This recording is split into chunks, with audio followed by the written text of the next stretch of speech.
With so many options, why choose Arizona State University? For me, the only online option was ASU because of the quality. Their faculty was really involved with their students and care about your personal journey. The dedication to my personal development from my professors, that's been extremely valuable to me.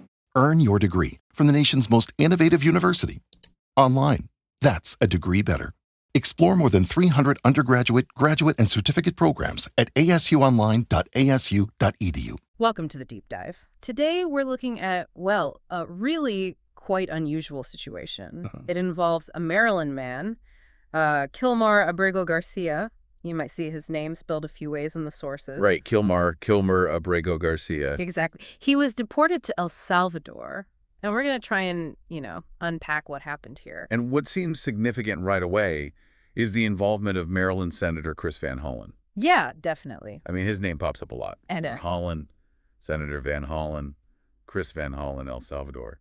It makes you think, why so much focus from a senator on this specific case? That's a really good question. Maybe it's the circumstances. The fact that he was deported, this Maryland man deported to El Salvador. Right.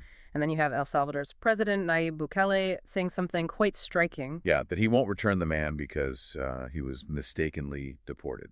That word mistakenly is doing a lot of work there, isn't it? It really is. If it was a mistake, well, that opens up a whole can of worms about the process. Absolutely. And Bukele saying it publicly, that adds, a diplomatic layer. It's not just a domestic U.S. issue anymore. Okay, so we have the deportation, the senator's interest, the president's statement. What else is in the mix? The sources mention MS-13. Right, the gang MS-13.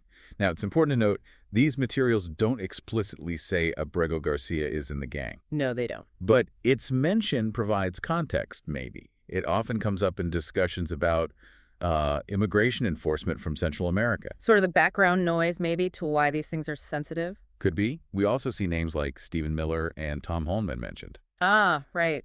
Figures known for, let's say, a stricter approach to immigration. Exactly. Again, maybe not directly involved here, but their names appearing might signal the kind of policy climate this happened in. Gives a sense of the broader context. Okay. And then there's the legal side.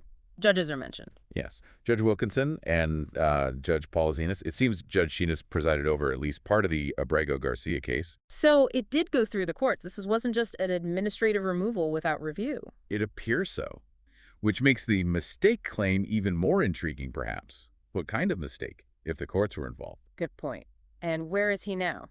The sources mention Sicat Prison, El Salvador.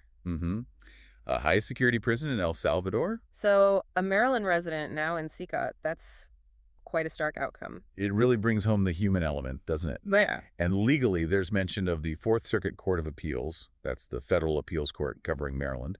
And even a Supreme Court 9-0 ruling. Okay, so potentially higher-level legal precedents could be relevant here. Possibly. It suggests the legal arguments might be touching on some fundamental issues. Like due process, that term comes up. The fundamental question, really, was his legal process fair? Was his right to due process upheld? Especially crucial if there's this claim of a mistake floating around. Exactly. And one more slightly obscure reference is the Logan Act. Oh, right. What's the connection there? It's usually about private citizens negotiating with foreign governments. Well, it's not spelled out in our sources. Yeah. But, with Senator Van Hollen being so involved, maybe it relates to his communications or interactions regarding El Salvador. It's speculative, but interesting. A potential, if unclear, legal wrinkle, and Trump MSNBC mentioned too, suggests these topics have been debated publicly. Definitely part of the wider political conversation. Okay, so let's try to pull this together. We have this deportation of Kilmar Abrego Garcia.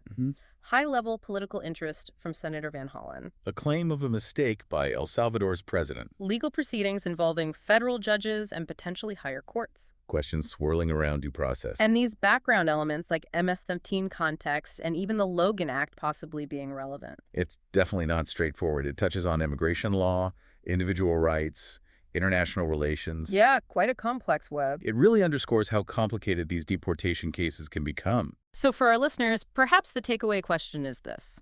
What does a case like Abrego Garcia's reveal about how we balance immigration enforcement priorities with fundamental due process rights, especially when international diplomacy gets involved? That's the core tension, isn't it? A lot to think about there.